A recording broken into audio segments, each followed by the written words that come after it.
தோளுக்கு மேல வளர்ந்துட்டா என்ன வேணாலும் பேசுவியா? உன்னை வெளியே அனுப்பி படிக்க வச்சு தப்பா போச்சு. இப்படியே விட்டா சர்ச்சுக்கு போறேன் சன்னியாசம் போறேன்னு போய் தொலைஞ்சிருவேன்.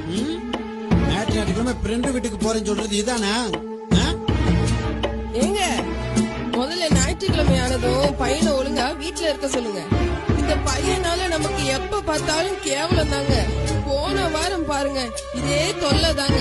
இந்த பக்கத்து வீட்டு பையங்களை கூட்டி உட்கார வச்சுட்டு இந்த பைபிளை பத்தியே பேசிட்டு நம்ம மானத்தை எடுக்கிறாங்க நம்ம பையன்.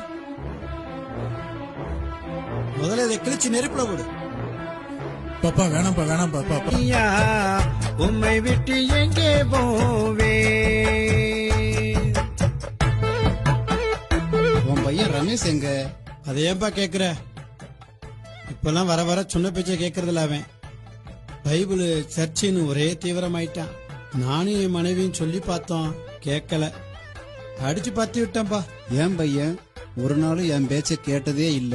ஆனா என்னைக்கு ரமேஷோட எப்ப சேர்ந்தானோ அப்போதுல இருந்து நான் சொன்னதெல்லாம் கேக்குறான். இப்பதான் தெரியுது அவன் சர்ச்சுக்கு போயிட்டு இருக்கான்னு. வீட்டை விட்டு துரத்துற அளவுக்கு அப்படி என்னப்பா அவன் தப்பு செஞ்சுட்டான்? நான் தான் அவசரப்பட்டு. மோட்சம் போகும் வழி உம்மிடம் தானே உள்ளதையா? நானும் மோட்சம் போகும் வழி உம்மிடம் தானே உள்ளதையா? அந்த ஜீவனை பெறத்தான் உந்தன் ஜீவன் தந்தீரேயா. உம்மை விட்டு எங்கே போவே என் இயேசுயா?